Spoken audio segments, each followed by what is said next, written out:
Hi friends, Ramesh updates Telugu ఛానల్కి welcome అండి. మొదటిసారిగా మా ఛానల్ ఎవరైతే చూస్తున్నారో ప్లీజ్ సబ్స్క్రైబ్ చేయండి, లైక్ చేయండి, షేర్ చేయండి. మీ ఫ్రెండ్స్కి, మీ ఫ్యామిలీ మెంబర్స్కి ఈ వీడియో షేర్ చేయడం వల్ల వారికి ఎంతోగానో ఉపయోగపడుతుందని నేను ఆశిస్తున్నాను. ఎందుకంటే ఆంధ్రప్రదేశ్ ప్రభుత్వం ఆగస్టు 2వ తారీఖున అన్నదాత సుఖీభవ పిఎం కిసాన్ అనే పథకాన్ని ప్రారంభించబోతున్నది. సో దానికి సంబంధించినటువంటి మొదటి విడత డబ్బులను రైతు యొక్క ఖాతాల్లో ఆంధ్రప్రదేశ్ మరియు కేంద్ర ప్రభుత్వము మొదటి విడత డబ్బులను రైతు యొక్క ఖాతాల్లో జమ చేయనున్నారు. సో ఒక ఇంపార్టెంట్ అప్డేట్ అయితే మీకు చెప్పాలండి. సో ఎన్పిసిఐ లింక్ తోటి బ్యాంక్ అకౌంట్ ఎవరైతే లింక్ పెట్టుకోలేదో వారు కూడా రేపటిలోగా లింక్ పెట్టుకోవాలని చెప్పేసి ఆంధ్రప్రదేశ్ ప్రభుత్వం ఆదేశాలు అయితే ఇవ్వడం జరిగింది. అలాగే ఈ కేవైసీ అప్డేట్ చేయించుకునే వారు ఎవరైతే ఉన్నారో వారు కూడా సచివాలయంలోని అగ్రికల్చర్ ఆఫీసర్ లేదా సంబంధిత అధికారుల దగ్గరికి వెళ్ళి ఈ కేవైసీని అయితే అప్డేట్ చేయించుకోవాలి అని చెప్పేసి ఆంధ్రప్రదేశ్ ప్రభుత్వం రైతులకు ఆదేశాలు అయితే ఇవ్వడం జరిగింది. సో రేపు మాత్రమే అవకాశం ఉంది కనుక రైతులు ఈ విషయాన్ని దృష్టిలో పెట్టుకొని మీరు ఎన్పిసిఐ తోటి బ్యాంక్ లింక్ అయితే పెట్టుకోవాలి. అలాగే ఈ కేవైసీని కూడా అప్డేట్ చేయించుకోవాలి. ఈ రెండు చేసిన ఎవరైతే రైతులు ఉన్నారో వారికి మాత్రమే మొదటి విడత డబ్బులు ఆగస్టు 2వ తారీఖున కేంద్రానికి సంబంధించినది అలాగే రాష్ట్ర ప్రభుత్వానికి సంబంధించినటువంటి డబ్బులను మొదటి విడత డబ్బులు 7,000 రూపాయలను రైతు యొక్క ఖాతాల్లో జమ చేస్తామని చెప్పేసి ఆంధ్రప్రదేశ్ ప్రభుత్వం ఈరోజు పేర్కొనడం జరిగింది. సో ఈ పథకం యొక్క ముఖ్య ఉద్దేశం అన్నదాత సుఖీభవ మరియు పిఎం కిసాన్ పథకం యొక్క ముఖ్య ఉద్దేశం రైతులకు పెట్టుబడి సాయం అందించడం ఈ పథకం యొక్క ముఖ్య ఉద్దేశం.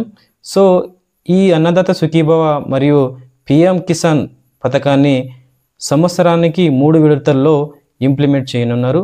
మొదటి విడతల్లో 7,000 రూపాయలు, రెండో విడతల్లో 7,000 రూపాయలు, మూడో విడతల్లో 6,000 రూపాయలను మొత్తంగా కలిపితే 20,000 రూపాయలు సంవత్సరానికి రైతు యొక్క ఖాతాల్లో ఆంధ్రప్రదేశ్ ప్రభుత్వము మరియు కేంద్ర ప్రభుత్వం జమ చేయనున్నాయి. సో ఇందులో మొదటి విడతలో ఆంధ్రప్రదేశ్ ప్రభుత్వం యొక్క వాటా 5,000 కాగా కేంద్ర ప్రభుత్వం యొక్క వాటా 2,000, మొత్తం 7,000 రూపాయలు. అలాగే రెండో విడతలో కూడా ఆంధ్రప్రదేశ్ ప్రభుత్వం 5,000 జమ చేస్తే 2,000 రూపాయలు కేంద్ర ప్రభుత్వం జమ చేయడం జరుగుతుంది. సో అలాగే మూడో విడతల్లో మొత్తం 6,000 రూపాయలను జమ చేయడం జరుగుతుందండి. అందులో కేంద్రం వాటా 2,000 రూపాయలు, రాష్ట్ర ప్రభుత్వం వాటా 4,000 రూపాయలు. మొత్తంగా చూస్తే రైతు సంవత్సరానికి అన్నదాత సుఖీభవ మరియు పిఎం కిసాన్ కింద 20,000 రూపాయలను లబ్ధి పొందడం అయితే జరుగుతుంది. కనుక ఎవరైతే ఈ రైతులు ఉన్నారో ఈ పక్క డి పట్ట కలిగిన వారు, అలాగే రెగ్యులర్ పట్ట కలిగిన వారు, అలాగే కౌలు రైతులకు కూడా అన్నదాత సుఖీభవ అనే పథకాన్ని ఇంప్లిమెంట్ చేయనున్నట్లు ఆంధ్రప్రదేశ్ ప్రభుత్వం అయితే పేర్కొనడం జరిగింది. సో కనుక ఈ రైతులు ఎవరైతే ఉన్నారో ఈ లబ్ధి పొందాలనుకుంటే వారు ఇమీడియట్లీ రేపు మాత్రమే అవకాశం కల్పించడం జరిగింది. కనుక మీరు ఈ కేవైసీ అప్డేట్ ఏమైనా ఉంటే అప్డేట్ చేయించుకోండి.